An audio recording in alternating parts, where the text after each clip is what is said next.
జరుగుతూ ఉన్నాయి అని చెప్పి ఒకసారి చూస్తే ఆశ్చర్యం అనిపిస్తుంది నిజంగా. మదనపల్లిలో ఒక ప్రత్యేక హెలికాప్టర్లో పోలీసు అధికారులను పంపిన చంద్రబాబు నాయుడు గారు, ఈ స్లైడ్కి మళ్ళీ వద్దాంలేమ్మా.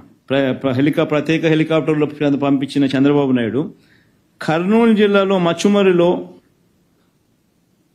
బాలిక కుటుంబానికి న్యాయం చేయడానికి మాత్రం ఆయనకు వెంటనే స్పందించడానికి మాత్రం ముందుకు రాడు. ఆశ్చర్యం ఏమిటంటే జూలై 7న బాలిక మిస్సింగ్ జరిగితే వారం రోజుల తర్వాత వాల్మీకి కుటుంబాలు ఆందోళన చేస్తే 16వ తేదీన ఎస్పీ ప్రెస్ మీట్ పెడతాడు. డెడ్ బాడీని ఇప్పటికి కూడా చూపించరు. దీని నుంచి తప్పించుకునేదానికి ఒక దళితుడిని లాకప్ డెత్ చేసేస్తాడు. ఈ కేసులో ఇంత తీవ్రంగా ఉండగానే మళ్ళీ ఎస్పీని ట్రాన్స్ఫర్. అసలు నిజంగా రాష్ట్రంలో ఒకసారి గమనిస్తే ఏం జరుగుతుందని చెప్పి చూస్తే కేవలం ఈ 45 రోజుల కాలంలో 8 మందికి పైగా అత్యాచారాలు, 4 హత్యలు, అత్యాచారాలు. అంటే 45 రోజుల్లో 12 మంది మీద, 12 మంది మహిళల మీద తీవ్రమైన ఘటనలు. కొన్ని చోట్ల హత్యలు, అత్యాచారాలు, కొన్ని చోట్ల అత్యాచారాలు. 45 రోజుల్లో 12 మంది మీద. వైఎస్ఆర్సీపీ అధికారంలో ఉన్నప్పుడు, మా పార్టీ అధికారంలో ఉన్నప్పుడు ప్రతి మహిళకు రక్షణగా దిశ యాప్ ఫోన్లోనే ఉండేది. 1,40,00,000 మంది మహిళలు డౌన్లోడ్ చేసుకున్నారు. ఏ ఒక్కరికైనా ప్రమాదంలో వాళ్ళు ఉన్నట్టుగా అనిపిస్తే ఊరికి 5 సార్లు ఫోన్ షేక్ చేసినా లేకపోతే SOS బటన్ నొక్కితే చాలు, వెంటనే వాళ్ళకి ఫోన్ వస్తుంది ఏమైందమ్మా అని.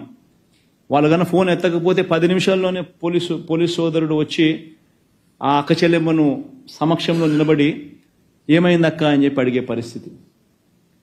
ప్రతి గ్రామంలోనూ మహిళా పోలీస్ వైఎస్ఆర్సీపీ హయాంలో. ఈరోజు లాలెస్నెస్ అనేది ఏ స్థాయిలోకి వెళ్ళిపోయింది అని అంటే మహిళల గురించి పట్టించుకునే పరిస్థితి లేదు. దిశ యాప్ ఎలా పనిచేస్తూ ఉంది అని అంటే అది జగన్కి ఎక్కడ క్రెడిట్ వస్తుందో, దిశ యాప్ బాగా పనిచేస్తే అని చెప్పి దాన్ని పట్టించుకునే పరిస్థితి ఉండదు. దిశ పోలీస్ స్టేషన్లు ఏమైనా పట్టించుకోరు, దిశ పబ్లిక్ ప్రాసిక్యూటర్లు ఏమైనా పట్టించుకోరు, ఎలా పనిచేస్తూ ఉందో పట్టించుకోరు. ఆశ్చర్యం కలిగించే విషయాలు నిజంగా ఇవన్నీ కూడా.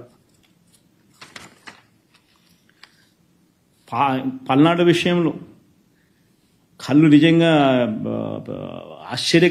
కళ్ళు నిజంగా పెద్దగా అవుతాయి. అంత ఆశ్చర్యకరమైన ఘటనలు. న్యాయం ధర్మం వైపున పోలీసులు నిలబడతారా, లేకపోతే ఒక మనిషిని ఎలా ఇరికించాలి అని చెప్పి పోలీసులు కష్టపడతారా అన్నదానికి నిదర్శనం. ఆ రషీద్ ఇన్సిడెంట్ అయితేనేమి, ఈ ఆర్కే పిన్నెల్లి రామకృష్ణారెడ్డి విషయం అయితేనేమి, పల్నాడులో పోలింగ్ రోజు మొదలవుతే మా సీనియర్ నాయకుడు 5 సార్లు ఎమ్మెల్యే, 4 సార్లు ఎమ్మెల్యే, 9, 11, 14, 19 మంచి పేరు ఉంది కాబట్టి తను అన్నిసార్లు రిపీటెడ్గా 4 సార్లు వరుసగా ఆయన ఎమ్మెల్యే గెలుచుకుంటూ వచ్చాడు. బలవంతంగా అలాంటి వ్యక్తిని ఏకంగా ఇరికిచ్చే కార్యక్రమం. అంతకుముందు పల్నాడు జిల్లాకి ఎస్పీగా రవిశంకర్ రెడ్డి ఉండేవాడు. పాపం బాగా పనిచేస్తూ ఉన్నాడని చెప్పి ఆ రవిశంకర్ రెడ్డిని తప్పించేశారు. వీళ్ళు ఎలక్షన్ కమిషన్ను, వీళ్ళకున్న కేంద్ర ప్రభుత్వంలో వీళ్ళకున్న పలుకుబడితో బిందు మాధవ్ అని చెప్పి ఒకరిని ఎస్పీని తెచ్చుకున్నారు. ఆయన చేస్తూ ఉన్న ఆకృత్యాలు అక్కడ అంతా ఇంత కాదు అని చెప్పి ఏకంగా తెలుసుకుని ఎలక్షన్ కమిషనే స్వయంగా ఆయన్ను సస్పెండ్ చేసింది. ఆయన చేసిన అగత్యాలకు ఎలక్షన్ కమిషనే ఆయన సస్పెండ్ చేసింది స్వయంగా తెలుసుకొని. దాని తర్వాత అక్కడికి మల్లికా గర్గ్ని తీసుకొచ్చింది. ఎలక్షన్ కమిషనే నియమించింది మల్లికా గర్గ్ను. మల్లికా గర్గ్ ఏమో వీళ్ళ మాట వినడం లేదని చెప్పి ఆమెను ట్రాన్స్ఫర్ చేసేసినారు. చేసి అక్కడ శ్రీనివాసులు అని చెప్పి కొత్త ఎస్పీని తీసుకొచ్చారు. శ్రీనివాసులు అనే వ్యక్తి వచ్చిన 3వ రోజుకు రషీద్ అనే వ్యక్తిని దారుణంగా రోడ్డు మీదనే నరికేస్తారు. వచ్చిన 3వ రోజుకు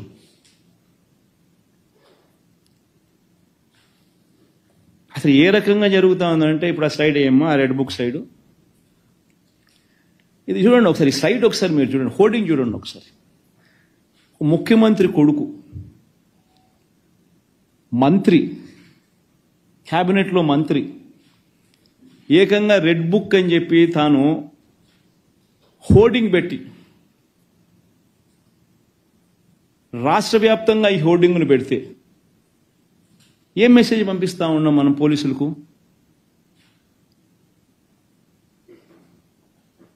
నా లెవెల్లో మొదలు పెడుతున్నాము,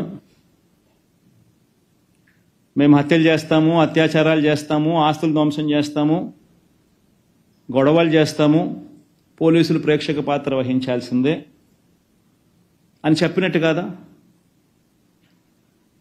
ఎవరైనా కంప్లైంట్ చేస్తే కేసులు పెడితే మీ తోలు తీస్తా అని చెప్పి పోలీసులు చెప్పినట్టు కదా?